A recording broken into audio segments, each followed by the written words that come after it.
না না মুখার্জিবাবু, আপনি যা বলছেন ওই রকমভাবে হয় না। আমি ব্যবসার জন্য অতগুলো মানুষের শখ আনন্দটা এইভাবে মাটি করে দিতে পারবো না। হ্যাঁ, হতে পারে তারা আমার কোম্পানির লেবার, কিন্তু তাদেরও জীবন আছে, পরিবার আছে। দুর্গাপুজো বছরে একবার আসে, ওই 4টি দিন আমি ওদের দিয়ে কিছুতেই কাজ করাতে পারবো না। কিন্তু স্যার, তাহলে যে অস্ট্রেলিয়ার প্রজেক্টটা, ওই প্রজেক্টে আমরা নিচ্ছি না। একটা কথা পরিষ্কার করে শুনে রাখুন, মানবিকতা বিসর্জন দিয়ে যে ব্যবসা হয় সেই ব্যবসায় অনিমেষ মুখার্জি নেই। দাদা, ওনারা এসে গেছেন, ভেতরে ডাকবো? হ্যাঁ, ডাক। ঠিক আছে। নমস্কার স্যার। নমস্কার, আসুন, বসুন।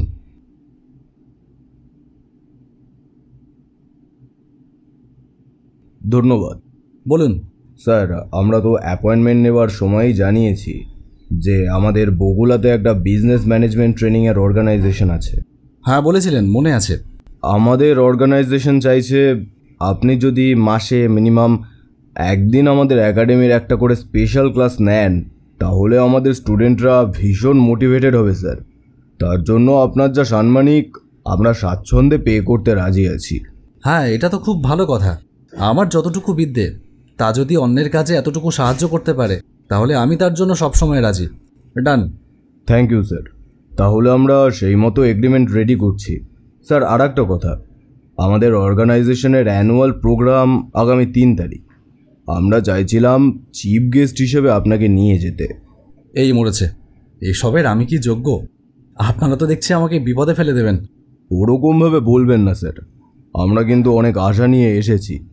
এতে আমাদের আরও একটা সুবিধা হবে, একেবারে আপনাকে আমাদের গেস্ট টিচার হিসেবে ইন্ট্রোডিউস করিয়ে দিতে পারবো। সেদিন সবাই প্রেজেন্ট থাকবে। কবে যেন বললেন অনুষ্ঠানটা? এই 3 তারিখ। দেবাংশু? ফাঁকা আছে দাদা। ঠিক আছে, ডান। কি বলে যে আপনাকে ধন্যবাদ দেব, তাহলে ওই কথাই থাকলো। 30 তারিখ আপনি সন্ধ্যের মধ্যে দয়া করে পৌঁছে যাবেন স্যার। আসছি, নমস্কার।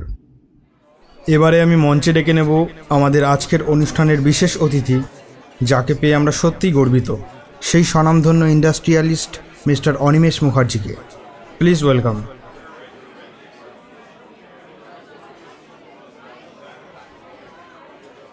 নমস্কার সবাইকে। এখানে যারা উপস্থিত আছেন, যারা এই একাডেমির ছাত্রছাত্রীর অভিভাবক, তাদের আমার বিশেষ কিছু বলবার নেই। আপনারা সঠিক সিদ্ধান্তই নিয়েছেন। আমি কিছু কথা বলতে চাই স্টুডেন্টদের। দেখো, মানুষ যে ভুলটা করে সেটা হচ্ছে বিজনেসকে তারা খুব সহজ একটা বস্তু ভাবে, কিন্তু আদতে তা নয়। এর জন্য দরকার প্রপার লার্নিংয়ের। If you want to earn from it, then you have to learn for it at first. তোমাদের শিখতে হবে। তোমরা যদি সাঁতার না জেনে জলে ঝাঁপ দাও আর মনে মনে এটা ভাবো যে তুমি সাঁতার জলে নামলে পেরে যাবে, তাহলে কিন্তু তুমি ডুবে যাবে। সাঁতার কাটবার জন্য সাঁতার শিখতে হয়, আর তার জন্য পুকুরে নামতে হয়। আর ঠিক তেমনই কোনো ব্যবসা শুরু করবার কথা ভেবেই তুমি যদি এটা ভেবে শুরু করো যে তুমি পেরে যাবে, তাহলে কিন্তু তুমি ভুল করছো। তোমাদের প্রশ্ন করলেই তোমরা বলবে, না, আমার মনে হয়েছিল আমি এটা পারবো। দেখো, মনে হওয়ার ওপরে কিচ্ছু ডিপেন্ড করে না। তুমি কতটা সময় নিজেকে আপডেট করবার জন্য দিচ্ছ আর কতটা শিখছো, সব কিছু ডিপেন্ড করে তার উপরে। তাই আমার তোমাদের একটাই কথা বলবার, ভালো অর্গানাইজেশনে এসেছো, তাই চেষ্টা করো এখান থেকে কিছু নিয়ে বেরোবার। ধন্যবাদ।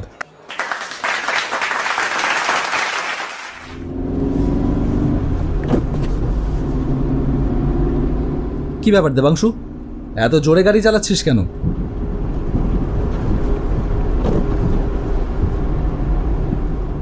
দাদা, আকাশের অবস্থা ভালো না, যে কোনো সময় বৃষ্টি নামতে পারে।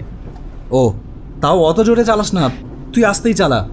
দাদা, এখানকার রাস্তাঘাট ভালো না, তারপরে রাস্তার দুধারে বাগান, বৃষ্টির মধ্যে পড়ে গেলে গাড়ি চালানো বিপজ্জনক হয়ে যাবে। ও আচ্ছা, ঠিক আছে, চল।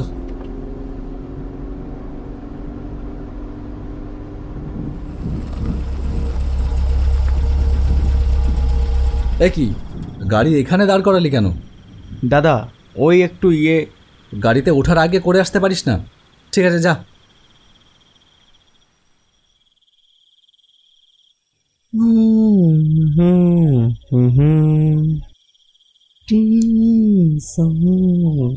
এ কি, ওটা কে? কে ওখানে? কে? কি রে, তোর এত দেরি হলো কেন? দেরি হলো কোথায়? এই তো গেলাম সবে মাত্র। ঠিক আছে, হয়েছে, নে এবার গাড়ি চালা।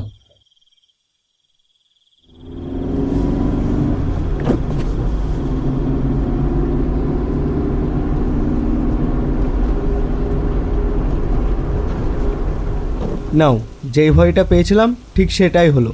কি করবি, চালাবি নাকি দাঁড়াবি কোথাও? এখানে দাঁড়াবো? দেখছো না রাস্তার ধারে কোনো বাড়িঘর কিছু নেই। দেখছি, দাঁড়াবার মতো কোনো জায়গা পেলে দাঁড়িয়ে যাচ্ছি। ঠিক আছে, দেখ।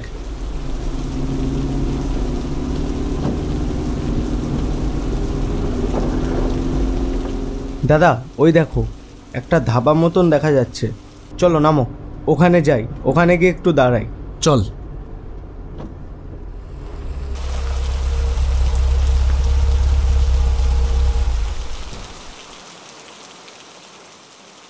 আসুন স্যার, আসুন আসুন, কি খাবেন বলেন? কি কি পাওয়া যাবে? ভাত, ডাল, ডিমের ঝোল আর ভোলা মাছ হবে। ঠিক আছে, আপনি একটা ডিমের ঝোল ভাত দিন। আচ্ছা, টেবিলে বসুন, দিচ্ছি। খাওয়া দাওয়া শেষ করে দেখলাম বৃষ্টি থামবার কোনো লক্ষণই নেই, বরং তার তোড় যেন আরও বাড়ছে ক্রমশ। খুব ভালো করেছি দাঁড়িয়ে, না হলে এর মধ্যে বেরোলে কোথায় গাছের ডাল পড়ে রাস্তা আটকে থাকতো, অথবা গাড়ির উপরে গাছের ডাল ভেঙে পড়তো। হ্যাঁ, তা তো হতেই পারত। আচ্ছা, এই জায়গাটার নাম কি রে? এই জায়গাটার নাম? এটার নাম হচ্ছে রথিনপুর। রথিনপুর? নামটা কেমন যেন চেনা চেনা লাগছে। হ্যাঁ, সে চিনতেই পারো, না চেনার কি আছে। না রে, তা না, এই জায়গাটার নামটা বড্ড বেশিই চেনা চেনা লাগছে, কিন্তু কেন সেটাই বুঝতে পারছি না। যাকে ছাড়, এখন কি করবি সেইটাই চিন্তা কর। যা শুরু হয়েছে তা সহজে কমবে বলে মনে হচ্ছে না। ঠিক আছে, দাঁড়াও দেখি কথা বলে ভেতরে কোনো বসবার ঘরটর আছে কিনা। দেখ।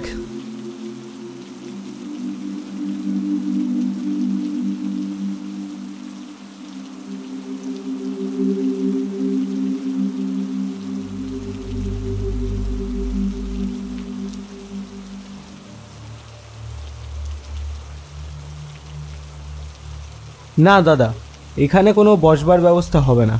তুই এক কাজ কর, চল বেরিয়েই যাই। আস্তে আস্তে দেখে শুনে গাড়ি চালাবি।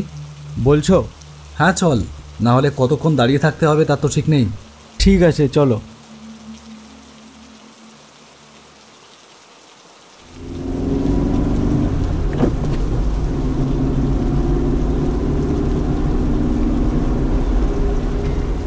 কি হচ্ছে দেবাংশু?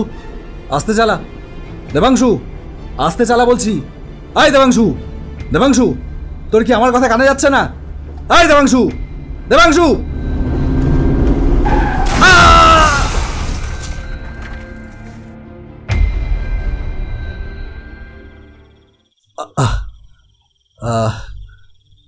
চোখটা খুলেই দেখলাম কোথায় একটা যেন পড়ে আছি।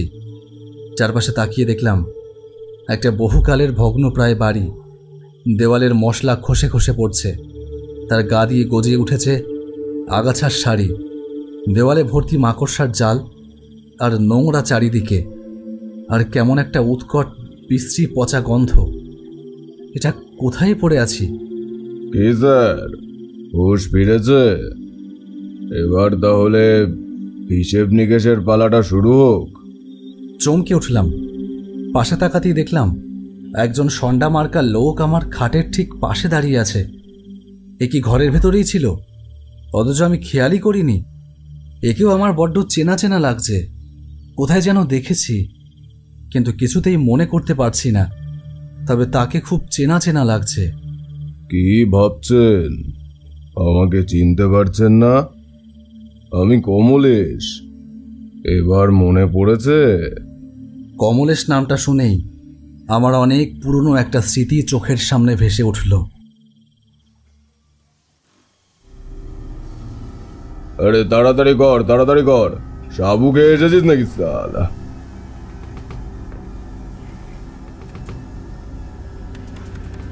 বাহ কমলেশ, বাহ, সাবাস। এ কি স্যার, আপনি আপনি এখন গোডাউনে? কেন অবাক হচ্ছ? তোমার কাজের খুব ব্যাঘাত ঘটালাম তাই না? ফ্যাক্টরি থেকে ক্রমাগত মাল চুরি যাচ্ছে, অথচ আমরা কাউকে ধরতে পারছিলাম না।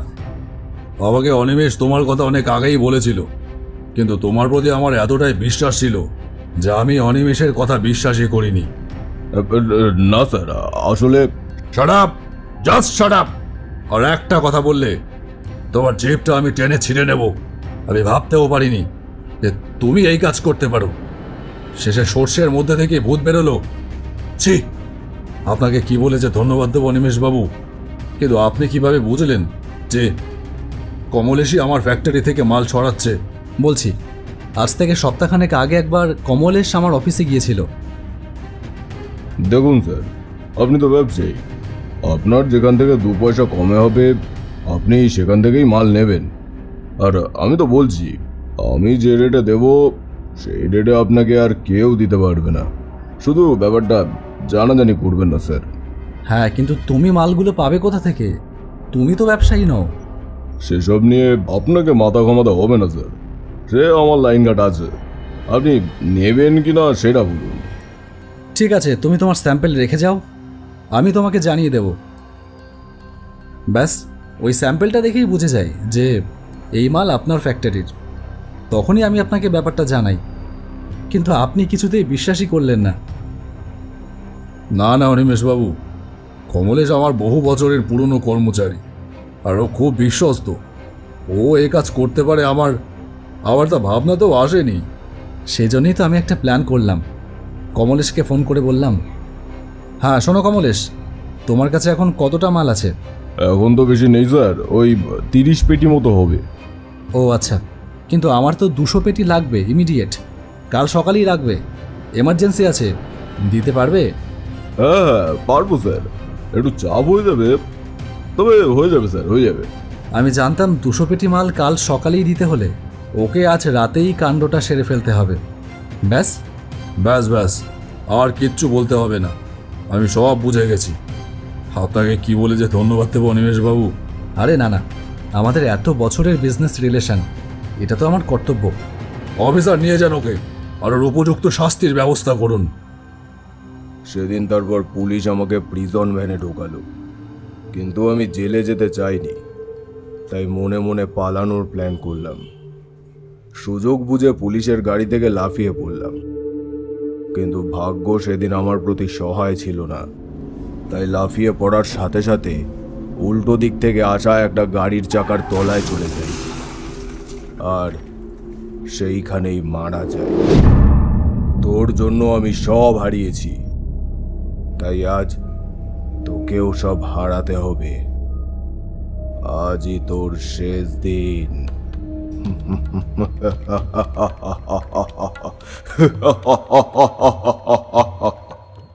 দাঁড়া কমলেশ, তুই কি করে ভাবলি আমি তোকে এ কাজ করতে দেব? তুই তুই এখানেও এসে গেছিস, তোকে মেরেও দেখছি আমার শান্তি হলো না। তুই সরে যা, আমাকে প্রতিশোধ নিতে দে। একে খুন করলেই আমার শান্তি। তোর যদি হিম্মত থাকে তাহলে অনিমেষকে ছুঁয়ে দেখা দেখি। তবে রে, দাঁড়া, তোকে এক্ষুনি দেখাচ্ছি। দেখলাম 2 অশরীরী নিজেদের মধ্যে মল্লযুদ্ধে লিপ্ত হয়েছে। একজন লড়ছে আমাকে মারবার জন্য, আর একজন লড়ছে আমাকে বাঁচাবার জন্য। এতক্ষণ খেয়াল করিনি, এইবার দেখলাম ঘরের এক কোণে পড়ে আছে দেবাংশু। কিছুক্ষণের মধ্যেই হাওয়ায় মিলিয়ে গেল কমলেশের প্রেতাত্মা। আমার সামনে যে দাঁড়িয়ে আছে সেও মানুষ নয়, সেও অশরীরী। আর কোনো ভয় নেই আপনার, তবে তাড়াতাড়ি এই জায়গা থেকে বেরিয়ে যান। রথিনপুরের এই জায়গাতেই কমলেশ মারা গিয়েছিল। গাড়ির চাকার তলায় পড়ার পর ওকে এই বাড়ির ভেতর নিয়ে এসে বাঁচাবার চেষ্টা করা হয়, কিন্তু অ্যাম্বুলেন্স আসবার আগেই সে মারা যায়। মারা যাওয়ার পর থেকে এই বাড়ির আশেপাশেই তার প্রেতাত্মা ঘোরাফেরা করতে থাকে। প্রতিশোধ পরায়ণ হয়ে ও আমাকে হত্যা করে, তারপর আপনাকে মারবার জন্য সুযোগ খুঁজতে থাকে। আজ ও আপনার সহকারী দেবাংশুর শরীরে ভর করে আপনার সাথে সাথেই ছিল। ও ইচ্ছে করেই গাড়ির অ্যাক্সিডেন্ট ঘটিয়েছিল, কিন্তু তাতেও যখন কিছু হলো না তখন সে নিজে প্রেত রূপ ধারণ করে আপনাকে খুন করতে চাইল। কিন্তু আপনার জন্য আমার ভীষণ খারাপ লাগছে। সবই কপাল অনিমেষবাবু, আজ আপনার জন্যই আমি জীবন ফিরে পেলাম। আপনি আর দেরি করবেন না, দেবাংশু জ্ঞান হারিয়েছে, ওর জ্ঞান ফেরান আর যত তাড়াতাড়ি পারেন এখান থেকে চলে যান। মৃত্যুস্থানে প্রেতাত্মার জোর সাংঘাতিক হয়, ও যে কোনো মুহূর্তে আবার আক্রমণ করতে পারে। চলি, ভালো থাকবেন। বাতাসে মিলিয়ে গেল আরও এক অশরীরী। সে আমার জীবন বাঁচিয়ে গেল, আর সাথে দিয়ে গেল এক টুকরো মন খারাপ। বাইরে বৃষ্টি থেমেছে অনেকক্ষণ। অবাক হয়ে দেখলাম আমাদের গাড়িটার কোনো ক্ষতিই হয়নি। এমনকি অত বড় ধাক্কা খাওয়ার পরেও তাতে একটা দাগ পর্যন্ত পড়েনি। এ কি করে সম্ভব? কি করে যে সম্ভব তা আমার আর বুঝতে বাকি থাকলো না। কিছু মানুষ হয়তো এরকমই হয়, সামান্য উপকারের ঋণ তারা শোধ করেই যায়, তা মৃত্যুর পরে হলেও।